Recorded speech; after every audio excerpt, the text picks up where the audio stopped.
नमस्कार, आप देख रहे हैं एसपीएन 9 न्यूज़ और मैं हूं आपके साथ मनीष कुमार सैनी।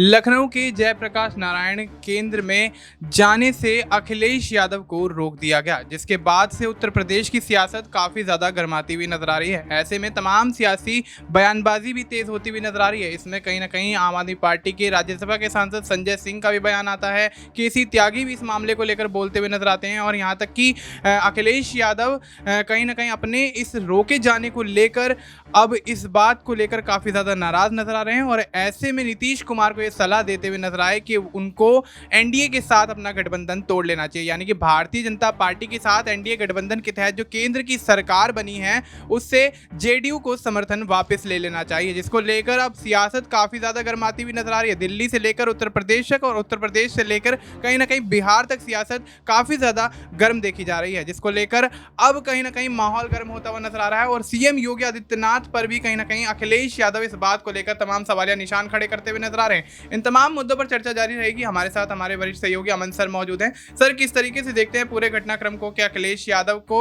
जयप्रकाश नारायण केंद्र में जाने से रोका गया और ऐसे में अखिलेश यादव उसके बाद ये भी कहते हुए नजर आए कि तमाम देश की ऐसी राजनीतिक पार्टियां हैं जो कि जयप्रकाश नारायण की आंदोलन से निकलती हुई नजर आई, उसके बाद कहीं ना कहीं उन्होंने राजनीति में कदम रखा है और ऐसे में नीतीश कुमार को ये सलाह देते हुए नजर आए हैं कि उनको पार्टी से कहीं ना कहीं एनडीए से अपना समर्थन वापस ले लेना चाहिए, यानी कि जेडीयू को साफ तौर पर भारतीय जनता पार्टी से केंद्र का गठबंधन जो है वो तोड़ देना चाहिए। क्या लगता है कि भारतीय जनता पार्टी पर इसका कोई प्रभाव पड़ता हुआ नजर आएगा या आगामी उत्तर प्रदेश में उपचुनाव को लेकर किस तरह से माहौल इस बात को लेकर देखा जाएगा? क्या लगता है? देखिए, बिल्कुल जिस तरह से हम देख रहे हैं कि उत्तर प्रदेश में एक सियासी अखाड़ा बन गया, क्योंकि आज जेपी जी की जयंती है। उस मौके पर अखिलेश यादव रात में ही पहुंचे थे और बड़े बड़े टीम के शेड लगा दिए गए थे। एक तरीके से पूरी बैरिकेडिंग कर दी गई थी जेपी सेंटर की, जेपी केंद्र की, और जिस तरह से बहाना बनाया गया, बात कही गई कि भाई अभी निर्माण चल रहा है इसीलिए सब बंद किया गया। लेकिन अखिलेश यादव उनको समर्थकों को कहना था कि भाई हम निर्माणाधीन अगर कोई चीज़ है तो उसको ख़राब करने नहीं है, बल्कि हम तो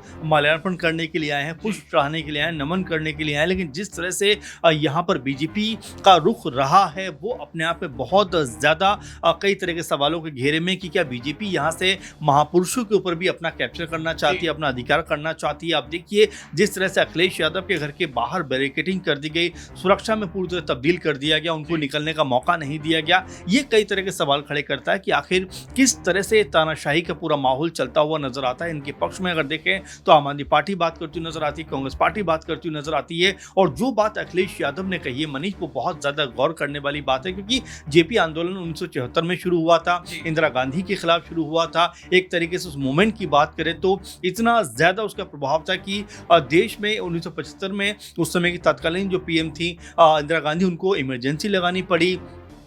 इस आंदोलन को लेकर लगातार जेल में बहुत सारे लोग गए। इसमें जेपी के साथ में आप देखिए लालू यादव से लेकर चाहे हम नीतीश कुमार की बात करें, रामविलास पासवान की बात करें, मुलायम सिंह की बात करें, शरद यादव की बात करें, और भी तमाम सारे नेता थे जो कहीं ना कहीं इस आंदोलन से निकलकर सामने आए और एक बड़े राजनेता के तौर पर उभर के बाद में सामने लोग के आए। तो ऐसे में जिस तरह की बात अखिलेश यादव ने कही है कि भाई अखिलेश जो नीतीश कुमार है, जो मुख्यमंत्री हैं बिहार के, उनको अब नैतिकता के आधार पर अपना समर्थन जो है वो केंद्र से या मोदी सरकार से वापस ले लेना चाहिए। क्योंकि मनीष यहाँ पर अगर हम देखें तो गुरु माने जाएंगे इन सब नेताओं के जेपी, और ऐसे में अगर उनको जिस तरह से कह सकते बीजेपी ने पूरा माहौल बनाया है उसको लेकर कहीं ना कहीं अखिलेश यादव ने ये बात कही है कि भाई अगर हमारे महापुरुषों के ऊपर भी, जिनको सिर्फ हम माल्यार्पण करना चाहते थे, हम पुष्प अर्पित करना चाहते थे, अगर उनको इस तरह से बंधक बनाया जाएगा तो ये बर्दाश्त से बाहर है। आप देखिए कल ही मुलायम सिंह यादव की पुण्यतिथि थी, जो उनके शागिर्द माने जाते थे, जेपी आंदोलन से निकले हुए व्यक्ति थे, एक बड़े लेवल पर नाम कमाया, उत्तर प्रदेश में एक बहुत बड़े नेता के तौर पर देखे गए। और यही बात पे कहीं ना कहीं अखिलेश यादव कह रहे हैं कि नीतीश कुमार को भी अब नैतिकता के आधार पर जो है अपना समर्थन वापस ले लेना चाहिए। हालांकि अगर देखा जाए तो रामविलास के पासवान के जो बेटे हैं चिराग पासवान, उनका समर्थन भी बीजेपी को कहीं ना कहीं है। ऐसे में हो सकता है कि वो भी इसके ऊपर कुछ बयानबाजी करते हुए नजर आ जाए, क्योंकि ये पूरा अगर माहौल बना तो यहाँ पर बीजेपी कहीं ना कहीं बरसती हुई नजर आ सकती है। जी बिल्कुल। तो अब ऐसे में साफ तौर पर इस मामले के बाद या यूं कहें कि इस घटनाक्रम के बाद कहीं ना कहीं नीतीश कुमार को जिस तरह से अखिलेश यादव ने सलाह दी है या फिर चेताया है कि आप बीजेपी से समर्थन वापस ले लीजिए, एनडीए गठबंधन की सरकार से समर्थन वापस ले लीजिए, तो क्या नीतीश कुमार वाकई यहाँ पर समर्थन वापस लेते हुए नजर आएंगे? क्योंकि हमने देखा कि लोकसभा चुनाव के दौरान पटना में रोड शो के दौरान जब यहाँ पर नरेंद्र मोदी नीतीश कुमार के साथ प्रचार प्रसार करते हुए नजर आए तो भारतीय जनता पार्टी का सिंबल उनके हाथ में देते हुए नजर आए। तो कहीं ना कहीं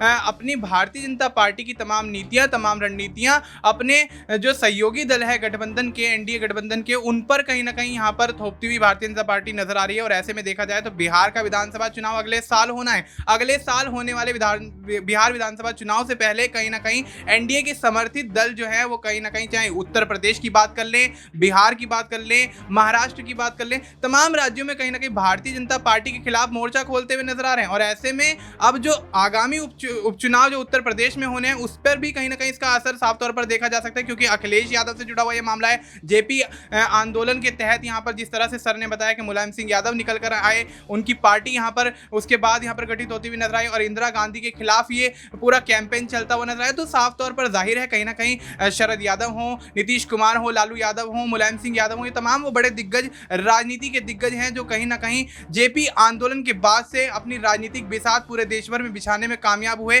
और ऐसे में अब इस तरह का मामला जब सामने आ जाता है, अखिलेश यादव को उनके पार्टी के जो जितने भी नेता हैं, समर्थक हैं, कार्यकर्ता हैं, उनको यहाँ पर जेपी के केंद्र में जाने से रोका जाता है। तो अब कहीं ना कहीं इसको लेकर उत्तर प्रदेश में सियासत नजर आ रही है, दिल्ली में नजर आ रही है, बिहार में भी नजर आ रही है। ऐसे में भारतीय जनता पार्टी को क्या मुंह की खानी पड़ेगी और ऐसे में क्या वाकई यहाँ पर तमाम राजनीतिक पार्टियां अपने पैर पीछे खींचते हुए भारतीय जनता पार्टी से नजर आएंगी, जो कि एनडीए के गठबंधन के सहयोगी दल हैं? सर ने बात करी चिराग पासवान की, तो सर देखा जाए तो चिराग पासवान भी कहीं ना कहीं माहौल बनाते हुए नजर आ रहे हैं बिहार के अंदर। पहले कुछ समय पहले यहाँ पर सीएम पद की मांग भी करते हुए नजर आए। तो अब क्या लगता है, क्या वाकई उपचुनाव उत्तर प्रदेश के और बिहार के आगामी विधानसभा चुनाव, इसमें भारतीय जनता पार्टी को इस मामले को लेकर तगड़ा यहाँ पर नुकसान उठाना पड़ सकता है? क्या लगता है? देखिए, बिल्कुल रणनीतिक तौर पर देखा जाए तो जिस तरह से पूरा माहौल बना वो अपने आप में सवालों के घेरे में। इससे पहले हमने देखा कि दिल्ली की मुख्यमंत्री चुनी हुई कह सकते हैं कि जब अब आतिशी अपने आवास पर, सीएम आवास पर जाती है सामान लेकर, तो उनको सील कर दिया जाता है उस पूरे के पूरे सीएम आवास को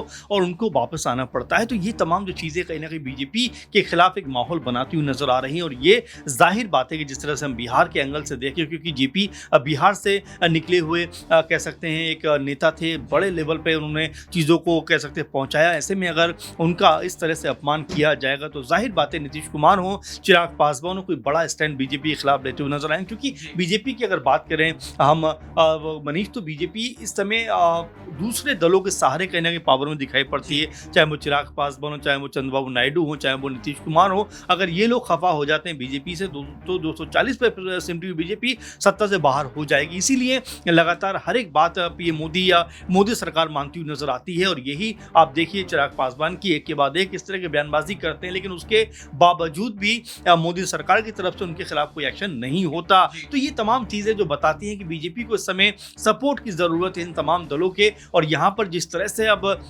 जेपी का मामला सामने आया, जाहिर बात है कि बिहार तक अगर इसकी आंच पहुंचती है तो बीजेपी के लिए मुश्किल हो सकती है। क्योंकि नीतीश कुमार के भी गुरु कह सकते जेपी थे, रामविलास पासवान के गुरु भी जेपी थे, और इसके अलावा मुलायम सिंह यादव से लेकर लालू यादव, इन तमाम बड़े बड़े चेहरों के जो गुरु थे वो जेपी यादव माने जाते थे। ऐसे में अगर बीजेपी ने इतना बड़ा कदम उठाया है कि अखिलेश यादव को जाने ही नहीं दिया गया, तो ये सवालों के घेरे में कि अगर एक कह सकते हैं नेता अपने कह सकते हैं पूज्य जो उनके गुरु कहे जा सकते हैं, पार्टी के गुरु कहे जा सकते हैं, उनके पिता के गुरु कहे जा सकते हैं, उनकी अगर नमन करना चाहता था, उनको अगर उनकी जयंती के मौके पर अगर उनके कह सकते हैं पुष्प अर्पित करना चाहता था, तो आखिर इसमें निर्माणाधीन इमारत थी तो उसमें क्या दिक्कत होने वाली थी। लास्ट ईयर भी हमने देखा था कि अखिलेश यादव बाकायदा वो जिस तरह से जो बनाया जा रहा था उसको लांग कर उस तरफ पहुंचे थे। तो ये तमाम चीजें, लेकिन इस बार जिस तरह से बड़े बड़े शेड वहां पर लगा दिए गए, अंदर जाने से बिल्कुल रोक दिया गया, तो ये अब ये लगातार सवाल उठ रहे हैं हैं कि आखिर बीजेपी किस तरह की राजनीति करना चाहती है। क्या महापुरुषों को भी